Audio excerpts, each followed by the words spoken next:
Hello, join us today as we go through the Chino Bonsai Club's show here in San Marino. San Gabriel. It's okay, it's good. High five on that. San Gabriel. Yeah, we'll take that one. Join us today. Join us today.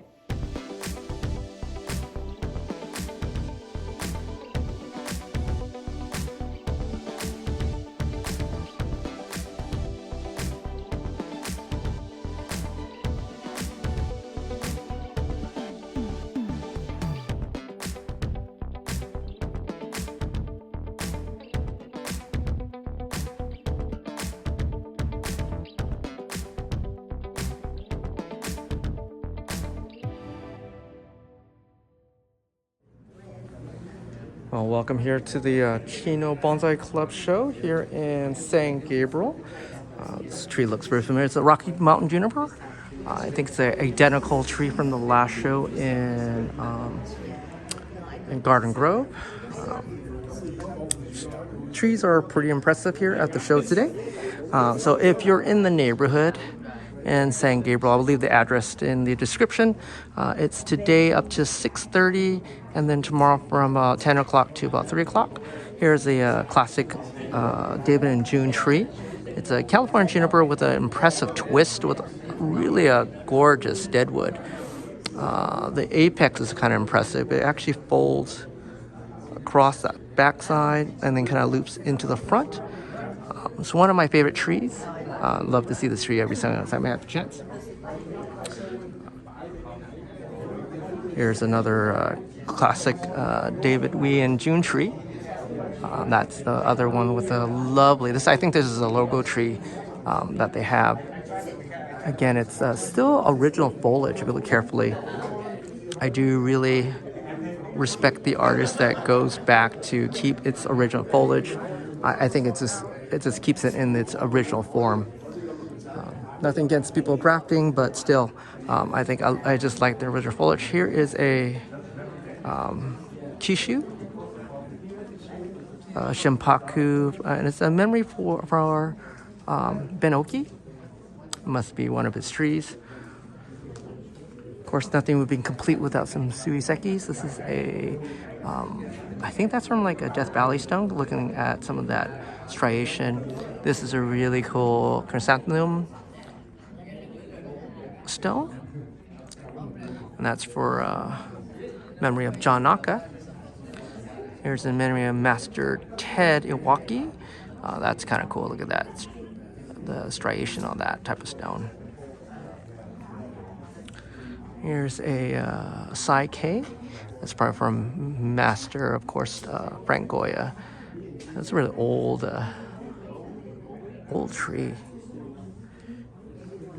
Here's another familiar California juniper that we've seen before.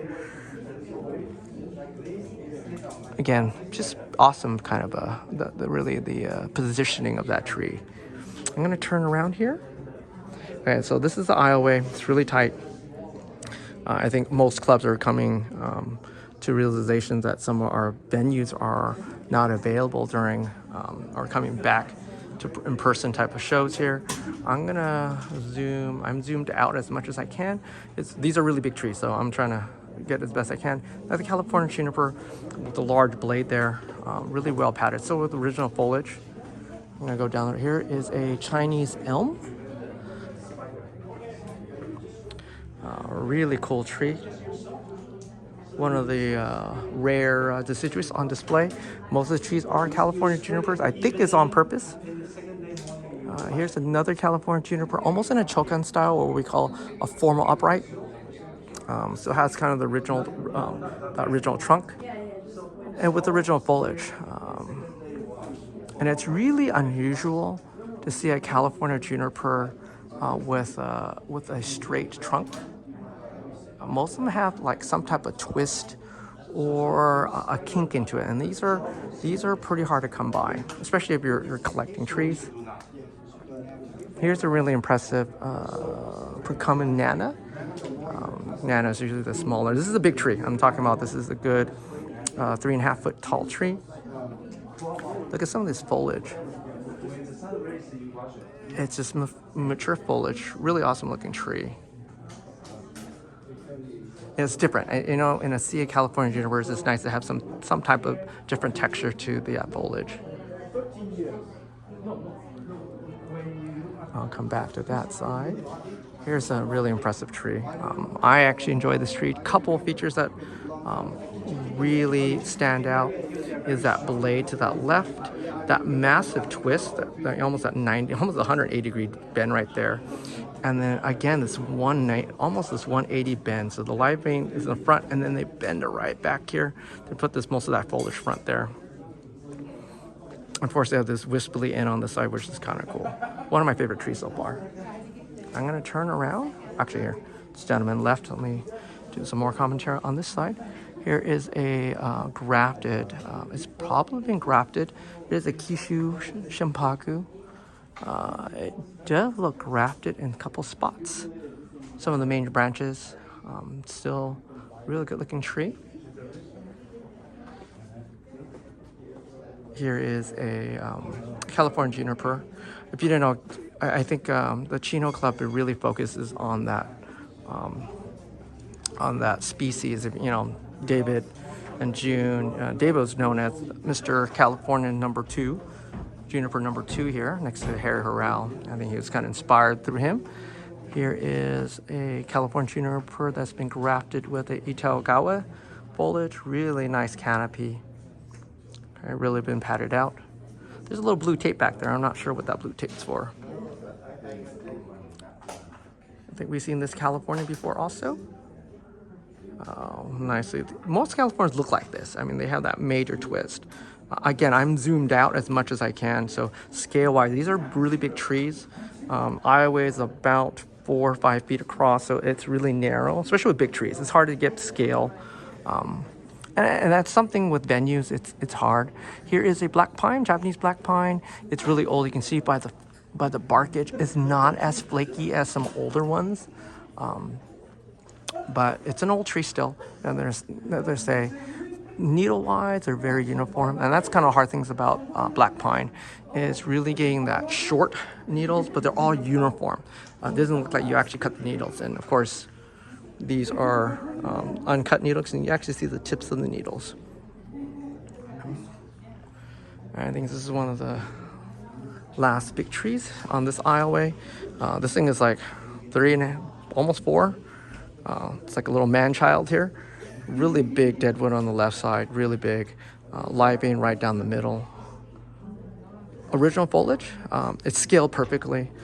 A lot of the deadwood hasn't been like manicured, and I really enjoyed seeing that. The original like deadwood too. I mean, that's something that you really inspire to dig. Let me look down the aisle very quick. Some usual suspects here. I'm gonna go to my right first. Here's a giant prostrata. I think we've seen this tree again. I'm not sure. It's all the trees kind of look for somewhere. Really amazing trunk line right down the middle. And what stands out, especially the prostrata, after seeing so many trees now, I can see the difference. Prostrata has this more of this green, this scale-like foliage, a little more coarser than less coarse than in California, but it has longer scalage there. But that trunk line's pretty darn amazing. It really has a really cute. I'm sorry, cute's not a very dainty. This look at this lovely juniper here. Look how scaled. That's kind of cool, especially with this deadwood bend right here. That's awesome. And that's when it came to me. Hey, can you stand this for me? Here's another California with a big old deadwood here, and has a lovely foliage pattern in the front. Let me kind of sneak around the side and see that's not a tanuki. It's actually live barkage or live vein right here, so that's connected. So It's up to you. here's another. We've seen this one too. This is actually one of my favorite trees that we've seen before. It is a cork bark black pine. We've seen that one. We'll talk a little more about that one. You've seen that one before. Here's another California juniper that's been grafted. And one of our members, Manny from Baikoen, asked me, "Is this a tanuki?" I says, "No, it's not a tanuki." And one of the identifying features, looking for that live vein. you want to make sure the light beam is actually shown in the front. That's one of the keys. Second thing is if you keep looking and keep looking right here, you can see that it's actually it's the whole light beam. It's not like been carved out and then shoved in and let it grow into it. When you get to the top portion of it, it gets I can see why it looks like a tanuki, but again, junipers grow not like in circumference wise when they grow through a linear vein. So this was the dead bark, and it actually grows linear outways. That's why you get these large blades in junipers. Okay. I'm gonna turn around. Here's another California juniper, live vein right in the center. I wish that vein wasn't straight. And something that detracts from it, but other than that, it's a beautiful tree. Again, you know, if I had a tree like that, I wouldn't complain. Let's go rock around. I'll come back to this tree when I get a chance.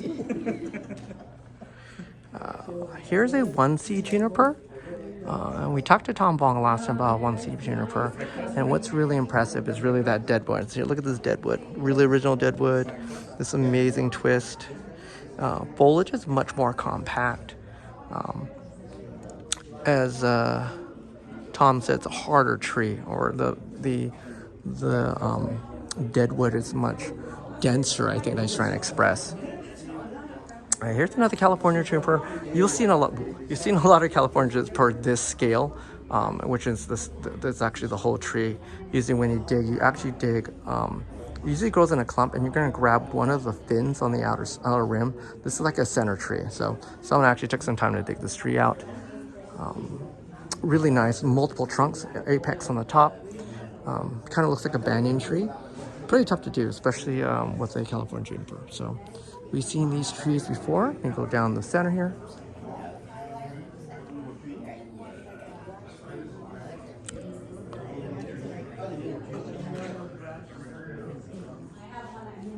Really big California juniper. Has a wood support right there. Honestly, it blends in pretty well. It's probably a pretty heavy tree. It is considered a cascade, hand kenkai, a half cascade. Really nice. I said a lot of favorites. This is probably one of my favorites at the show. Let me kind of get this to scale really quick. There it is. Reason why I really enjoyed this one, let me take a step back. There you go. One reason why this is one of my favorite trees is in California junipers, if you look at the wild, they grow in these in groves, and they have usually a twist or a bend in them. This tree is absolutely straight. If you look dead on it, it is a straight, perfectly straight tree. Branches are coming up almost in 90-degree bends, and we call this a formal upright. It's very rare to see a California juniper like this style, and it's very powerful. So, you know, it's one of the forms, and I think it's perfectly just done in this manner. Here's a Serra juniper. Serra junipers have a different foliage. I'm getting pretty versed in this finally. They have more of that minty green foliage. Apparently does pretty well in Southern Cal. I don't have one. It'd be interesting to just to see its physiology comparison here. Here's one of the last big trees. I don't think I can get this in frame. Let me get to an angle here to get it better in frame. Absolutely massive tree. This is easily 3.5 feet wide, easily, almost 4. Massive. Here, I'll give you an idea. That's my hand. Okay. Yes, I have petite hands, but still, this is a massive tree. My back hurts just looking at this tree, but absolutely massive. Here's some smaller trees, nice prostrata. I love the scale. This is probably the size of tree that I would probably own.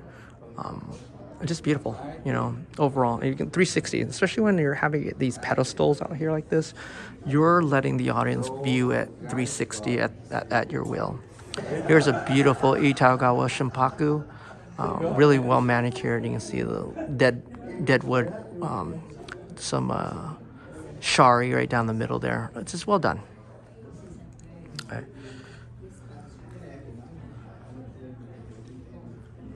Okay, here's a semi-cascade. See, it hangs below that pot line.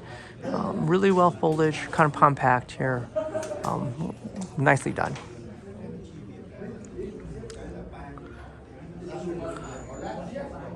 I actually love how the pot is being utilized in this case. It is used in the 90s. So we go to back this one. This one actually has that front, that pottage is flat in the front. See that surface area? That's one correct way to display your pot in a square pot. This is the other way, and this is probably my favorite way to display this pot. Is to have it at the 90-degree turn here with most of that mass over one of the corners. Physics-wise, that's going to have the most stable weight distribution because most of that weight's straight down on that foot. But I think it adds a dimension to the presentation. But that's just me, especially on a square pot like that. Here's a really cute sumo olive. I'm sorry, whoever owns this tree, I do apologize, call it cute, but it is scaled just beautifully. I wonder, this is one of those upside down olives. You know, that's something to mention. Here is a Shimpaku juniper, another impressive twist. I wonder if this is like grafted from a California. Just looking at the dead wood. Cannot really tell. Because that's Itagawa, unless this is a mother tree. That's pretty damn impressive. That's a mother tree. Let me turn around here. Almost done with the trees. Here is a California juniper, silver original foliage with a giant blade. It's kind of interesting they use these wood blocks as supports. I think that's kind of really cool to use some bracing like that. And this is some reason why you go to different shows to kind of look at techniques from other artists and see if you can incorporate them. Here is a massive, absolutely massive pomegranate. No fruits on it, unfortunately, but absolutely amazing tree. Look at that. Look at the twist on that. Look at that twist on that thing. Just awesome. And this is one of those trees that kind of break the rules. Most of that foliage, it's actually on this right-hand side. But if you follow the live vein, it goes across, all the way up, and then turns almost like 180 and back on this way, and most of that foliage lines on this way. I think it's kind of cool, really juxtapose of what you have and what you can do with your trees. Look at that. I'm gonna sneak a peek inside. I mean, this artist did really good work on that. Really utilizing what you have to get the most bang out of the buck. Here's a really old black pine, and you notice all the needles are absolutely uniform, and that's pretty tough to do because remember, needles, black pines will have a double flush, one in spring, early spring, and one in late summer. They have been pruned, you can see, and they're about to break again. And you can see really old flaky bark. Okay, color's really brilliant green on that one. Really tough to do, black pines. All right. So we saw this earlier in the corner over here when we walked by. This, if all tunukis, this is could be a tunuki, but it's not. One thing that you kind of identify is the live vein. You can see the live veins back there. Well connection. And then up here, you can tell it's a real tree because it's been hollowed there to cut off the live vein, and they hollow it so the dead was not back there, so they actually can bend it in a direction one. So they actually this is probably going forward this way, and they bent it to the back. So it's one way you can tell. But again, that's this awesome how they utilize what they have. Okay, and I think there's one more tree I want to show you guys. And then some of the auction areas they have. There's one more tree in the front. They have a sales table. And if I can grab David, I'll grab David with the second one. We get tourists all the time here. You know, these people always in my way. I don't know why. This is kind of unusual of a tree. It's almost like a bunjin, almost like a Chinese literati. Unusual. Again, you never see a straight trunk on a California juniper. And then when you get more about 2/3 up, you start getting the twist. To me, it's more of an interpretation of a literati. More of a Chinese like bonsai versus a Japanese style. But still, that's just it just juxtaposed does so well. Okay. What do you guys think about the tree? I mean, this is unusual, isn't it? Yeah, it is totally unusual, but it's different. And it's a great conversation piece, I think, and especially when it's stand out on its own, like away from the other trees, it almost asks to be talked about. Yeah, but I think this is harder to achieve than you would think. Yes, just because it breaks most of the rules that we have learned so far. It looks simple, but yet it's not. In my opinion, it looks Chinese because of this. But only this.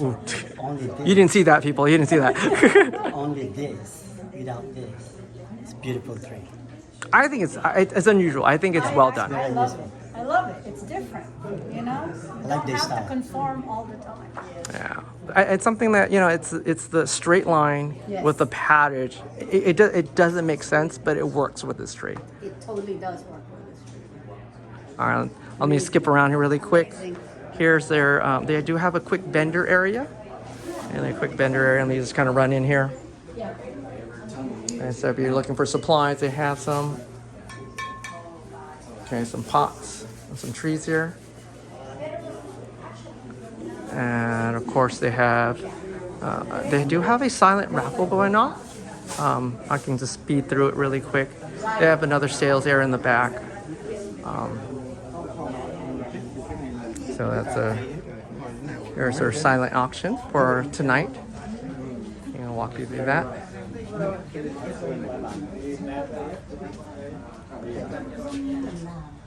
We got some awesome trees. I got some pottery out there. Let me walk out there pretty quick.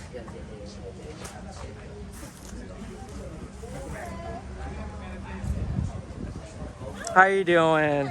Wonderful. And you're selling pots, I presume? Yes. Awesome. They're all handmade, so they're all different. Awesome. And are you the artist? No, sadly, no. My boyfriend's part of the club, Okay. so they let us sell stuff. Awesome. Thank you so much. It's beautiful pots. No, yes. They're all different, unique. Kind of whimsically, almost kind of dragon scale like. I like that. It's Yes. kind of different. Thank you. Thank you. If you guys like the show goes on today to about 6:30. Excuse me, and then it goes on tomorrow from about 9 o'clock or 10 o'clock. I'm not sure about that. I'll ask David when I get a chance.